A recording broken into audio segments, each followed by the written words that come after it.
और channel depth teaching. तो आप जैसे कि थंबनेल में देख चुके होंगे, आज हमारा टॉपिक है धातु और अधातु। क्लास 10th का एक बेसिक सा टॉपिक है, इसके बारे में आज हम डिस्कस करते हैं। बहुत आसान है, आप वीडियो को ध्यान से देखिए।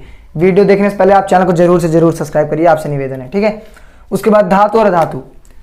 तो धातु यानी मेटल और अधातु को कहते हैं नॉन मेटल। तो सबसे पहले हम धातु के बारे में बात करते हैं, ठीक है।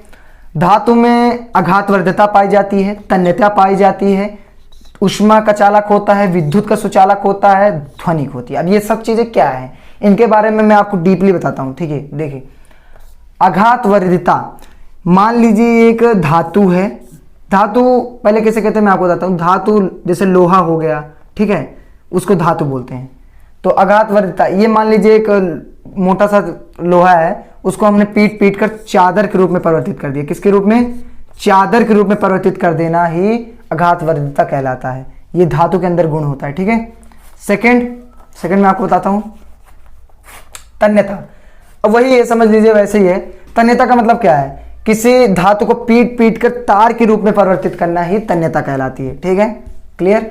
ऊष्मा का चालक, ऊष्मा का चालक ये इंपॉर्टेंट है। ऊष्मा का चालक, मान लीजिए आप अपने घर में आग सेक रहे हैं, ठीक है, आग सेक रहे हैं, तो आप एक लोहे का, मतलब इसको आप प्रैक्टिकल भी कर सकते हैं पर ज़्यादा देर तक मत करिएगा, इससे आपको मतलब नुकसान हो सकता है।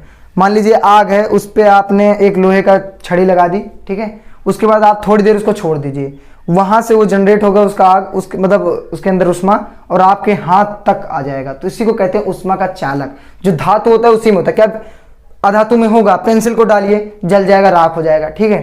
धातु में ही होगा सिर्फ, ये बात आप याद रखेंगे। लोहे में होगा, सल्फर में होगा, ये सब धातु है, तो ठीक है।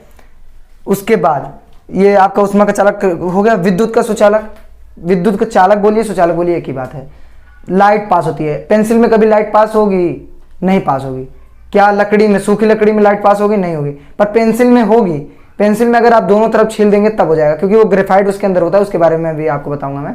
तो जैसे लकड़ी हो गई, उसमें आप लाइट पास नहीं होगा, ठीक है। अधातु चीजों में लाइट पास नहीं होगा, तो धातु की चीजों में लाइट पास होगा, ठीक है। ध्वनिक, किसी भी आप लकड़ी को अगर 2 हथौड़ा मारिए, एक बार आवाज करेगा, वो भी सिर्फ मेरे ख्याल से थोड़ा सा, पर आप अगर यही लोहे पे मारिए तो बहुत ज्यादा ही आवाज करेगा। तो जब मतलब धातु पे हम वार करते हैं तो हमें ध्वनि यानी ध्वनिक, ध्वनिक का मतलब होता है ध्वनि प्रदान होती है, ठीक है। ऐसी चीज, इसको बोलते हैं ध्वनिक। अब मान लीजिए, अब मैं धातु जो है वो क्षारीय ऑक्साइड मतलब देता है, और जो अधातु है वो अम्लीय ऑक्साइड देता है। ये आप याद रखेंगे। तो धातु, ये आपका क्लियर हो गया। अब मैं आपको बताता हूं अधातु के बारे में। अधातु यानी नॉन मेटल। अधातु का मतलब क्या हुआ? Non metal. चलिए, नॉन मेटल, ठीक है। अधातु, अब देखिए धातु में जितनी चीजें थी, 5 पॉइंट, वो अधातु में नहीं होगा। वो अधातु में नहीं होगा। आघातवर्ध्यता नहीं होगा, 2 बार मारोगे टूट जाएगा लकड़ी। तन्यता नहीं होगी, उसको पीट पीट कर आप चादरों के रूप में परिवर्तित नहीं कर सकते।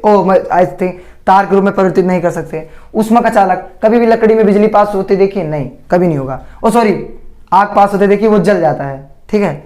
विद्युत का सुचालक, उसमें लाइट पास नहीं होगा। ध्वनि, उसमें ध्वनि नहीं होगी, ठीक है। बहुत कम मात्रा में ध्वनिक होता है अधातु में, पर अगर पेपर में आ जाए तो आप लिखेंगे ध्वनिक नहीं होती है, ओके। अब मैं आपको कुछ अपवाद बता देता हूं। धातु का एक अपवाद बताता हूं। देखिए, जो पेंसिल है वो तो एक अधातु है, ठीक है, वो एक अधातु है, मगर उसके अंदर जो उसकी नोक होती है, जब हम उसको कटर से छील देते हैं तो जो ऊपर की वो नोक होती है, उसके बाद उसको ग्रेफाइट बोलते हैं। क्या बोलते हैं? ग्रेफाइट बोलते हैं। तो ग्रेफाइट जो होता है वो धातु का रूप लेता है, वो उसमें बिजली पास होती है, ठीक है। तो अगर आप इसको इधर भी छील देंगे और इधर भी छील देंगे, दोनों साइड छील देंगे, तो अगर आप बोर्ड में टच करेंगे तो आपको इस साइड करंट मार देगा। ऐसा ट्राई मत करना, मैं आपको बता रहा हूं सिर्फ, ठीक है।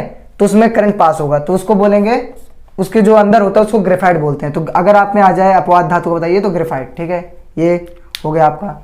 अब मान लीजिए पारा। आप कहेंगे कि मैंने बताया धातु जो है वो तो ठोस होती है। धातु, ये बात आप याद रखेंगे, धातु जो होती है वो ठोस होती है, मगर पारा जो है वो एक अपवाद है। अपवाद है। ये जो पारा है ना, ये कमरे के तापमान पर द्रव अवस्था में पाई जाती है। कमरे के तापमान पर द्रव अवस्था में पाई जाती है। इस बात को आप बिल्कुल याद रखेंगे।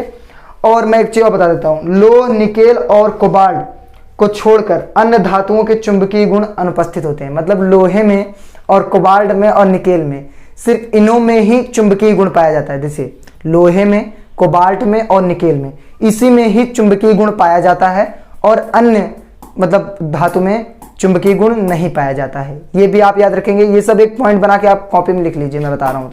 ओके गाइज, मिलते हैं नेक्स्ट वीडियो में। आई होप आपको वीडियो पसंद आई हो। अगर वीडियो पसंद आई है तो लाइक करें, शेयर करें, जितना हो सके सब्सक्राइब करें। ओके गाइज, मिलते हैं नेक्स्ट वीडियो में।